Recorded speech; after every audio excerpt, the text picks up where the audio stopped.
The Community Television Consortium of Stark County welcomes you to Reflections, a locally produced community program spotlighting this area's nonprofit groups and organizations. Tonight's show features Pathway.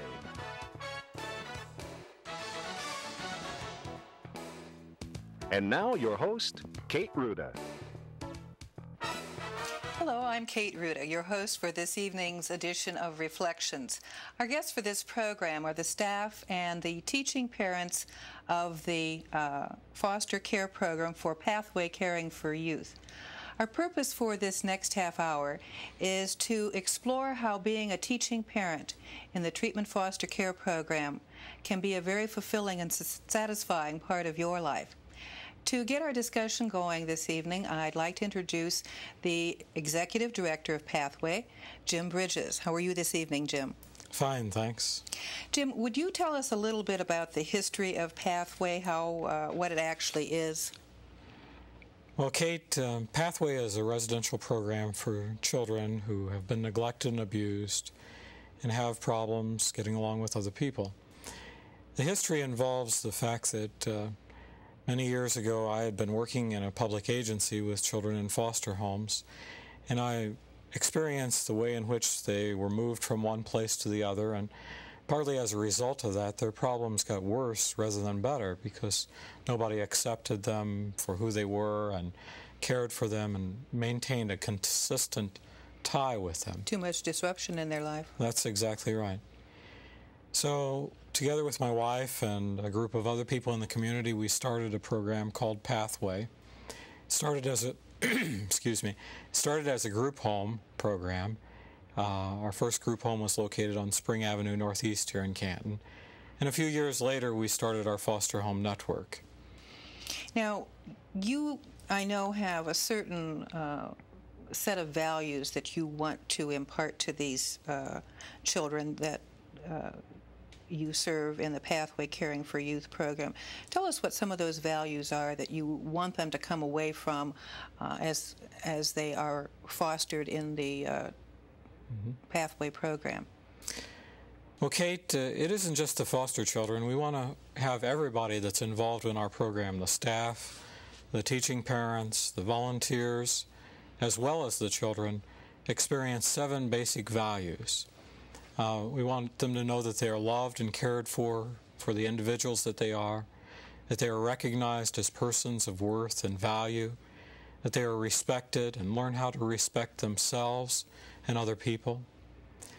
We want them to have the security of knowing that we are there for them, that we will help them through the problems and difficulties of their lives. We want them to experience success, to know that they can succeed and do things right and make positive contributions to the world around them. And we want them to know that they are responsible for themselves and their actions. I frequently say that there is no real pathway to mental health that avoids taking responsibility for yourself. And finally, the final value of our program is personal involvement. We want to become personally involved with our children in their struggle for meaning and purpose in life. Sounds like a tall order, but I have seen some of the results, and they certainly work. I want to bring Ann DeGraffenried into the program as we talk about Pathway. Pathway is really, your job in Pathway is the recruitment of foster parents. Am I correct in that? Yes, that's right, Kate. Okay. Why do you call the teaching parent or the foster parents that you recruit teaching parents? Well, Kate, that's exactly what we want and expect that our foster parents will do. They will become teachers to the children in our program, teach them new patterns of behavior, new choices to make about their lives and about their behavior, so that they're going to be better functioning individuals in the foster home, at school, and in the community around them. And the thing is, I'm just wondering, people might think that if you say teaching parents, they have to be, quote, teachers, and that's not really what you're talking about, is it? That's not it at all. We're talking about, we give foster parents the skills that they need to maintain these children in their homes, and to help them recognize that there are other choices that they can make in terms of behavior, and there is a new way that they can learn, and the teaching parents are going to teach them that new kind of lifestyle so that they can make those good decisions. So what kind of people are you looking for when you're looking for teaching parents? And we're stressing the fact you don't have to be a teacher. No, you don't have to be a teacher. You don't have to have lots and lots of money. You don't have to have a college degree. We want people who come from all walks of life, who are married people, single moms, single dads, persons who are have maybe families, maybe people whose children are grown up and gone, people who are 30-something or 40-something or 50-something that want to make a difference in the lives of children, who want to invest in kids and feel that they have something to give to a child. Do they have to own their own home? No, they don't. They could rent their own home. We have some foster parents who have apartments. We just need to have them have enough space for a child. You know, it's nice if a child can have their own bedroom. It's not absolutely necessary. Sometimes these kids need, you know, some space of their own, but, you know, we can work with that. And so you don't have to be a parent with young children. You can actually be a grandparent. Yes, you certainly can. Have grandchildren of your own, and just like having kids around. Yes, indeed. Many times, if you've already raised your children and you have parenting experience, those are the folks that have a great deal to give to our kids. Okay, we're going to talk a bit more about this business of teaching parents. For instance, what about compensation? Our foster parents, our teaching parents, are compensated with a daily board rate for the maintenance of each child that they have in their home. Okay. They're not responsible for medical expenses, dental expenses, optical expenses. Our children come with a medical card or a letter from their placing agency that takes care of all those expenses. So this isn't going to be a financial burden for somebody? No, we help these parents maintain them financially in the home. Okay. Now, is there a licensing process? I mean, what's entailed there in becoming a foster parent? When a person makes a decision, when a family makes a decision that they're going to become teaching parents, they go through a screening and training process. After they are screened and go through an interview process, they attend foster parent training classes. Once those classes are over, they are licensed by the Ohio Department of Human Services, as is Pathway, and they are recertified every single year to maintain that certification and make their license current. But that shouldn't be a scary process. No, it is not a scary process, and we're with those prospective teaching parents all the way. Because when you say licensing, that sounds a little formal, and people might be put off by that. You're talking about training, that Pathway is providing training for these teaching parents. What are you teaching them in this training? Well, first of all, we teach them about the population of children, children who've been abused and neglected, that they're going to be fostering. We also teach them skills and tools that they'll be able to use in their home to develop behavior plans, the plans that we use to help children change their behavior. We teach them how to do that, how to develop them, how to implement them in their homes, because that's where the change in these children is going to take place, right there in the foster home. So we teach them those skills so that they can do that for the kids. So it's not just a matter of, well, you've been a parent, so okay, you can do this. You go through a step-by-step procedure and explain exactly how to cope with different kinds of situations. Kate, that's exactly what we do. Okay. We're going to talk more about Pathway in just a moment.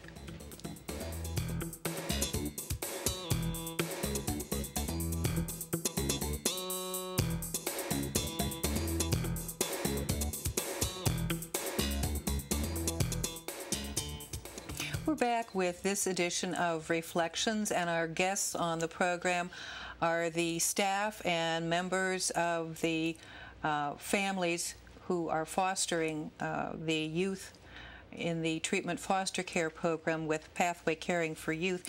We're going to talk at this point with Sherry McKinney-France, and I understand you're our intake director for Pathway. That's correct. You probably can tell us a little bit about what kind of children are referred to Pathway, because people who are considering being foster parents might be a little hesitant, not knowing what to expect. Mm-hmm.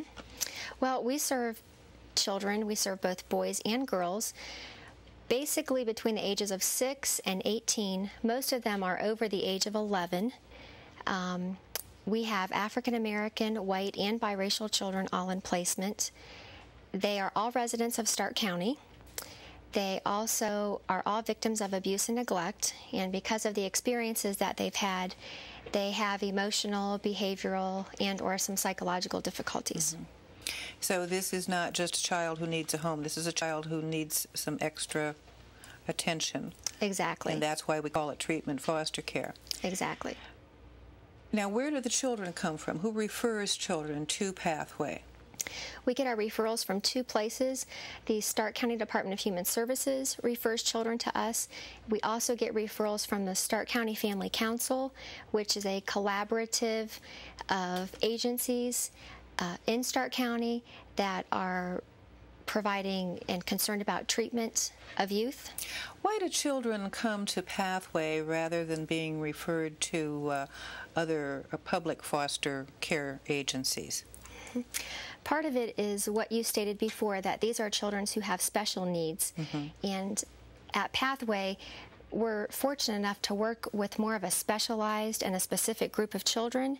So we have been able to develop our staff and our support services and our resources to focus around those children and the families that serve them. And we look that our job is to enable the teaching parents to care for that child. Mm-hmm.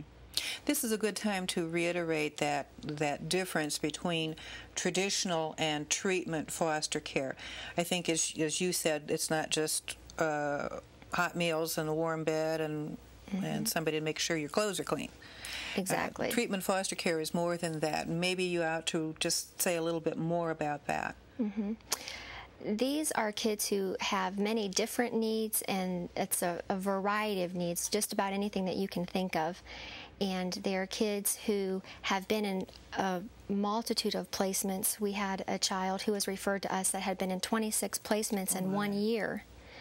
So these are children who need more than a basic home. They need people who are really committed, who are open to a team approach, who are open to people coming into their house and helping them and providing the support services that they need to, again, enable them to take care of a difficult child.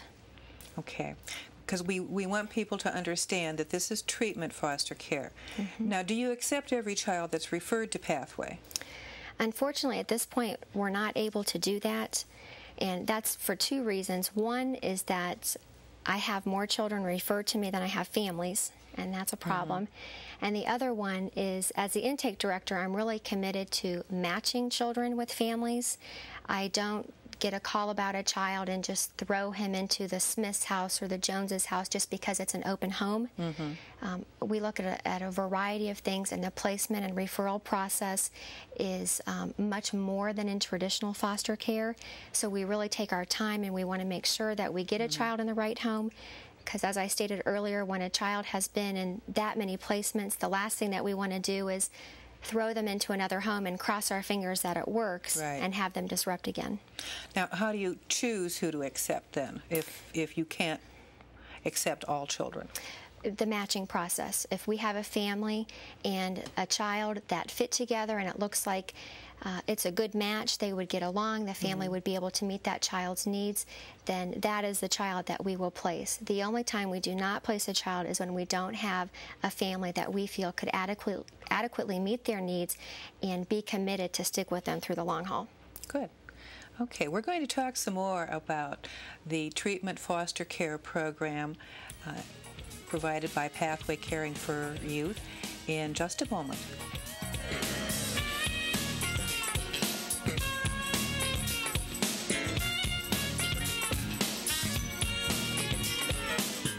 We're talking with staff members and also with teaching parents in the treatment foster care program of Pathway Caring for Youth in this edition of Reflections.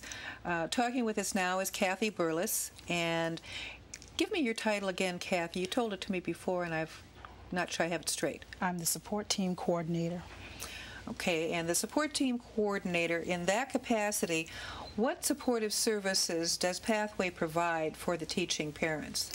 Well, our support team, what we usually do is we may take a child out of the home for a few hours to give the foster parent a break, or we also may stay at the home while the teaching parent leaves and goes to errands or functions or just time away so that they don't get burned out. Mm-hmm. It's sort of like having a babysitter. Right. Just like regular parents do. Right.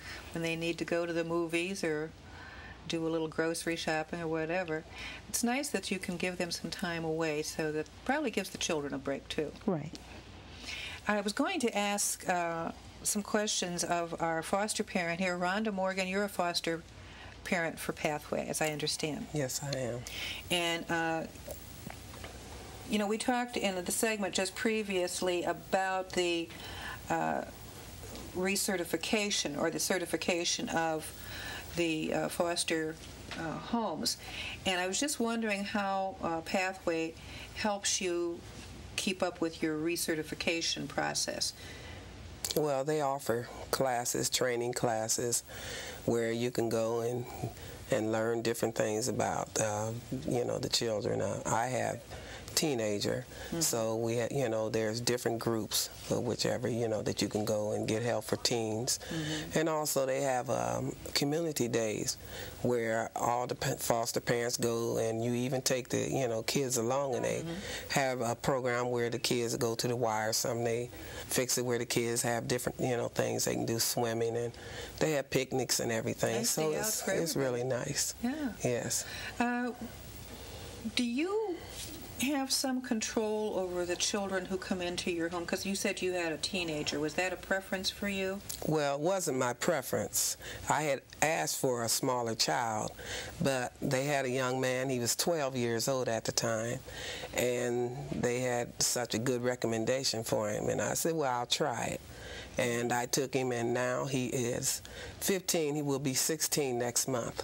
Well, you've had him and I've had him for quite a while, and he's just like one of my boys now. So it really paid off. He fits into your family. He fits in perfect. How old are your boys? My boys are 15 and 16, and I also adopted a small child. You know, I had got him through Pathway, and he was 2 years old at the time when I adopted him. He's now 5 years old. So you've got a real bunch in your house, all those boys. All boys. I hope they know how to wash the dishes. Believe me, they do. When you have a problem with a child that comes to you through Pathway, and you don't quite know what to do about it, how do you deal with the problem? Well, I haven't really had any problems, I can really say. But when you do have a problem, there's a caseworker. You know, we're all assigned a caseworker for each child that you have. And all you have to do is get on the telephone and call them, and they'll come right out, and we sit down and we talk it out. We work it out. It's really not a problem. There's always somebody there to help you. And you said you haven't had a problem, but you know that Right. help is available. Now, do you take advantage, as Kathy was talking a little bit ago here, about if you need to go shopping, do they come over and babysit for you or take care? Well, I haven't used those services either, because we're pretty well, as a family, we do everything together. Everywhere we go. So they go on the shopping trips with you? Yes, they go with me. We go shopping. We go to show, basketball, football games, even vacation. You know, I've never used that, you know, part of the program. You don't I know feel like it's you need there a break. if I need it. Right.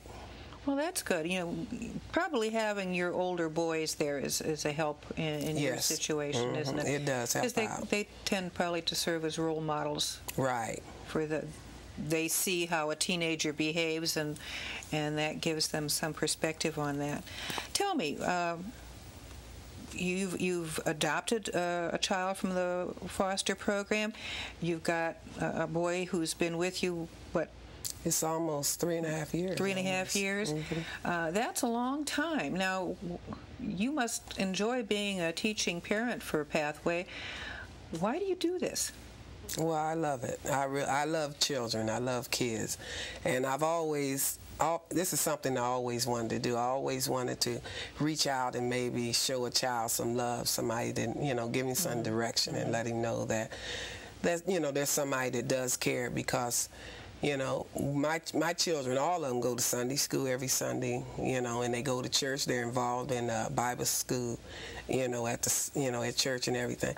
And, I feel that, kids, they need guidance and love, and if you show them that, not all kids are bad. They just need somebody to show them a little love and show them that they care, and this is why I do it. Would you recommend fostering to other people who are considering being teaching parents? Definitely. I would recommend that, yes. It's rewarding. It really is, I love it, and I feel that all you got to do is open up your heart a little bit, and you'll find out you can love another child. You don't have to birth them. Mm-hmm. Sounds like a real success story to me. We're going to talk some more about the Pathway Caring for Youth Treatment Foster Care Program in just a minute.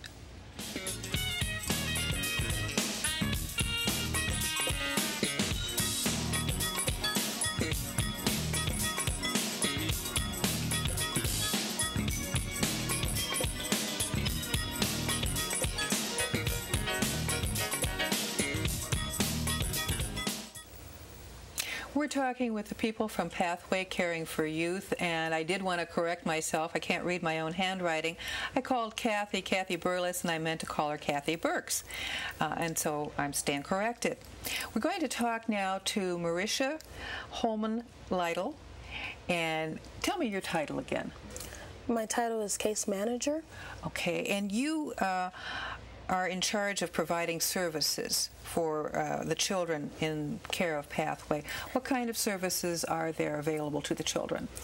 Well, I do weekly case sessions with the child, and these are to improve the interaction between the teaching parent and the child. And now, when you say you review these plans, sometimes I think people might not understand what you mean by the plan. What is the plan that you're talking about for the child who is in treatment foster care? We try to make the child interact with the teaching parent as best possible. We do weekly sessions, and we infer respite when the parent needs it. Respite is when the teaching parents ask for relief, so that the foster child can go to another teaching parent's home while they do something that they need a break from. Okay. Tell me about one of the children that might be in treatment foster care with Pathway. What would one of those children be like? Well, I make sure they go to school. I monitor their school behavior and their extracurricular activities. We have a program called PRAT, and these are the giving the child opportunity to do extracurricular activities outside of school, like joining a fitness club, basketball, football, and we provide $10 a month to pay for these services. I see. Now, Claudia Winchell, you're a teaching parent for Pathway, correct? That's correct. And why are you a teaching parent for Pathway? There are a lot of reasons. It's something that I've always wanted to do. I really, really enjoy children. I also thought that I'm a single parent. I have a 16-year-old, and I have twins that are 13. And I think that we all felt we could really make a difference in a child's life. And over the 2 years that we have fostered, we have seen that happen. So you really made this decision with your children involved? Absolutely, because they are involved in this on a day-to-day basis. Okay, we're going to talk some more about Pathway in just a moment.